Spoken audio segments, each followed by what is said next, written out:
Hey, and welcome to Pattern Shift. I'm Saskia, a creative life and business coach for fiber-loving makers, teachers, designers, shop owners, and all-around creatives. I help you wayfind your next step, organize your business to fit your life, and launch ideas with joyful action. Together, we'll untangle the tricky bits like branding, marketing, and sales, and build something sustainable, soulful, and truly you. Hi, and welcome to the Pattern Shift podcast, or welcome back, even better. My name is Saskia, and I'm coming from Rotterdam in the Netherlands, talking to you today about momentum, basically, and how your standards are keeping you from moving forward. So let's start with what brought up this idea. I was just talking to a client, someone I coach, and she wants to put herself out there more. And so we're working on building a website for her. And I'm not necessarily building it for her. I'm helping her to go through the process of building a website. And what comes up a lot is that the deadline, how much time you have to do this and how big this project could become potentially, and how utterly sometimes debilitating it is to even get started, because you can see all the possibilities and all the things you could make or do, and then that becomes a huge struggle. So I'm not saying that this particular client was talking about all these difficulties, but these are things that I talk to people about, things that happen and that slow us down. So I thought it was a good time to really hone in on this topic of the time you have available to do these things. As small creative businesses, we want to do all the things ourselves. And sometimes we need to do all the things ourselves because we don't have the budget. And then it's about making a decision of where do you want to put your energy towards, the budget of time, not only the budget of money, both of that. So this particular client I worked with before, and at the end of our last sessions, she was thinking to set the deadline for a new website in the next year. And then today, when we had our first session, particularly focused on doing some more practical work rather than just coaching around some struggles and feelings, we were focusing on the practical more. In this first session, she realized that, wait, that sounds way too far away next year. I want and need this website sooner, and I actually think I can do it. And that has to do with a lot of work around what is good enough. And not even what is good enough. That sounds like it's a version that is suboptimal. It's not that. It's not about good enough. It's about understanding that a certain version of a website is great. And it doesn't need to be more. It actually could be better when it's more simple and when it's done faster. Let's talk about it. So sometimes we're stuck. We want to start this big project. And I'm using the example of a website, but it could be anything. We feel like we have ideas and they're in our heads, and we see other people's websites, and this is what we strive to be or to become or to come across as or look like. And it's this huge, big idea or ideal. That's interesting that the word idea and ideal are so close together, but that's maybe for another time. And that keeps us stuck, although we think we're moving. So every time we think that we're ready to get started, the ready gets bigger, and it gets like it's not good enough. It needs to be more perfect than this. And of course, perfectionism steps in here. It's something that is just not getting us anywhere. But we're not being lazy for not getting started. we are having the possibilities of all that it could be in our heads. And we just see all the ways that it can get better. And so it never feels like it's done enough. The idea is never done enough to actually start building. And when we do start building, separate parts of the bigger project get that same treatment where you think, okay, this is the homepage, but wait, now I see this other homepage or this other imagery that really speaks to me, and now I want this. And then we get stuck again. And so nothing really launches, nothing really grows, nothing really gets momentum and keeps going and keeps moving. It's a start and stop situation. And the preparation and overthinking becomes the same thing. And that's blocking us. We're overthinking what we could potentially build instead of actually building something. So let me talk about Parkinson's law. Work expands to fill the time available. And this was coined by C. Northcote Parkinson in 1955, if you want to know. So work expands to fill the time available. That means that the amount of time that you allow yourself to do something is the amount of time it will take to do something. So if you say, I have a full year of building a website, it'll probably take you that full year. And you won't be working at it the full year. You probably start working at the last minute or just dragging those thoughts along with you through the year. And if you have the deadline at the end of the year, you work towards that deadline. But if you give yourself, I need to have a website done in 2 weeks, you're able to do it in 2 weeks. Heck, I even built a website in 8 hours one day. So I know what I'm talking about. This is actually a really interesting story. Side story coming in. I should add a little tune here. Probably not. I don't have time for tunes. Anyway, side story. So I was looking for, what was it? A pedicure, I think, years ago. And I was looking for someone who could provide me with a service that was not too far away from where I live and also used animal-friendly products, environmentally friendly products, people-friendly products, that kind of thing. And it was really hard to find that person. And when I did, I landed on a website that particularly stated that she used those kinds of products. And I was really happy about that because I found the person I was looking for. But her website was, what should I say? Not up to date. And I felt like I could help her. And without asking, I basically took all the information from her website. I copy-pasted the text and I built her a new website. And it was just not really meant for her. It was just a joyful thing for me to do, believe it or not. I really enjoyed doing that. And I gave myself a day to do it because I understood I have other things to do, but this was also going to be something that I could learn from. And within the 8 hours, I built her a new website. And when I set a date, I showed her, but she was like freaked out or something. She was like, what?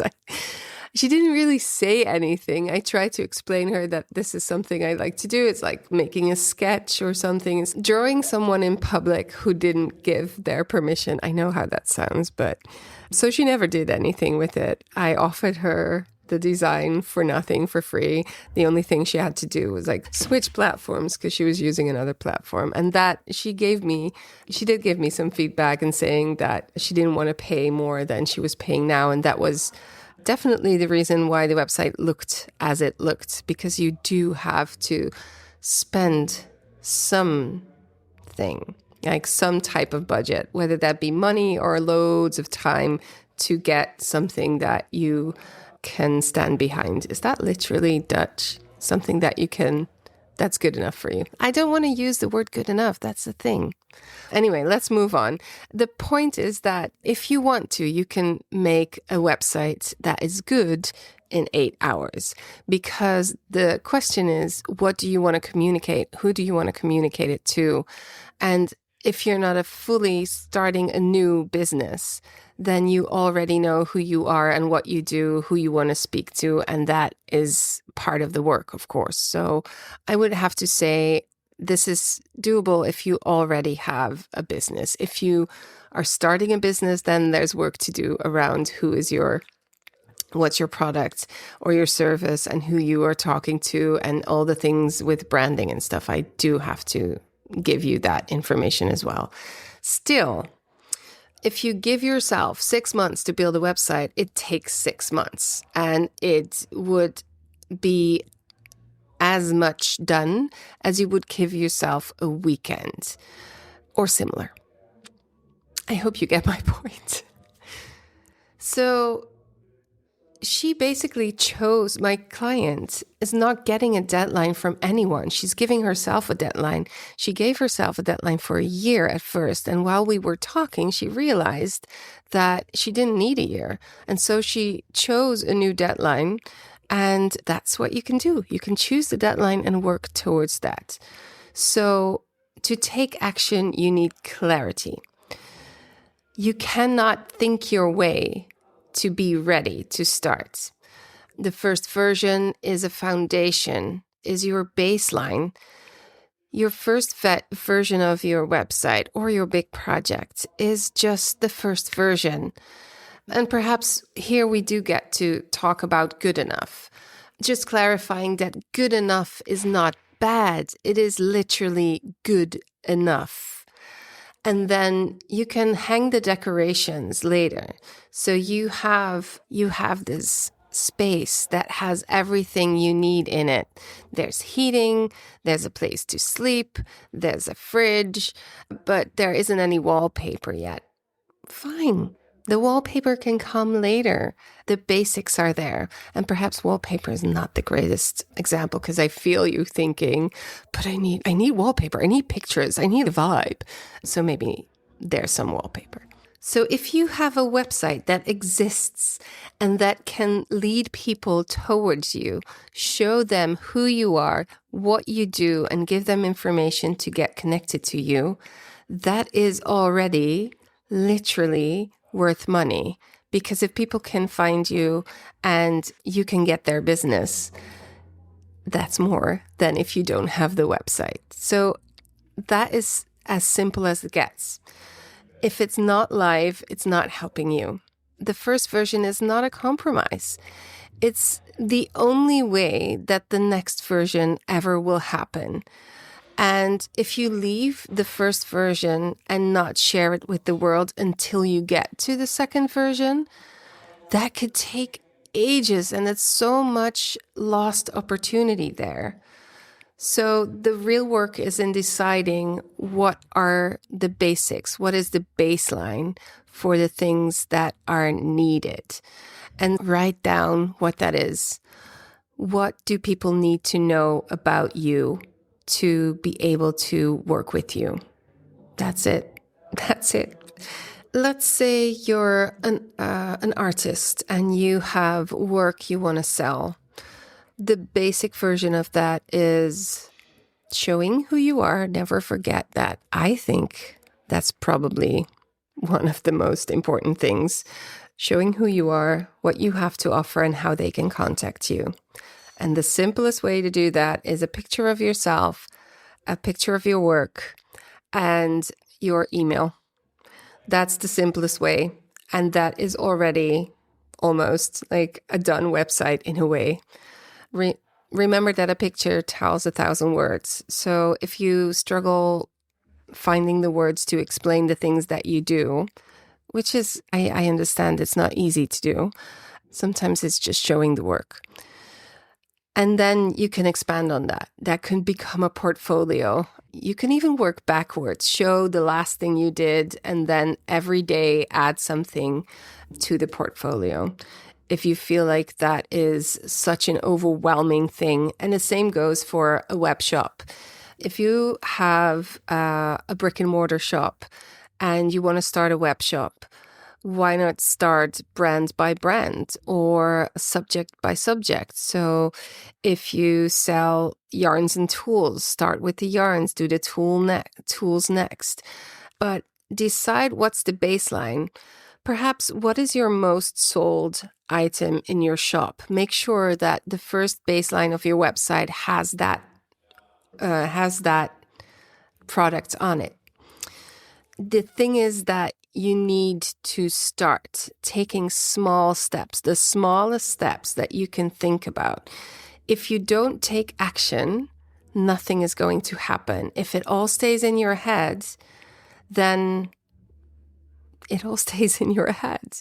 It sounds super simple, and it is really simple. So the first thing that you could do is, for example, look at two or three different web shop platforms or website platforms, and don't automatically go with the cheapest version.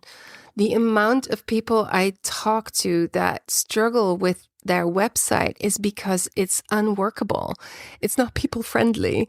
It has a really bad user experience, and it's cheap. So better pay for more so it makes it easier for you to work with. Or perhaps you should invest in someone to help you with it and let someone do the work for you.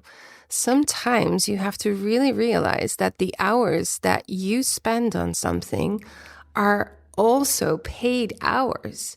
You're not paying yourself, but you're pulling yourself away from your core business by doing stuff that someone else could do. And you're not growing your business if you are doing everything yourself. And so sometimes it's really good to think about these things and to, while I'm talking, I'm just realizing that this client is probably listening. If you're listening, you know who you are.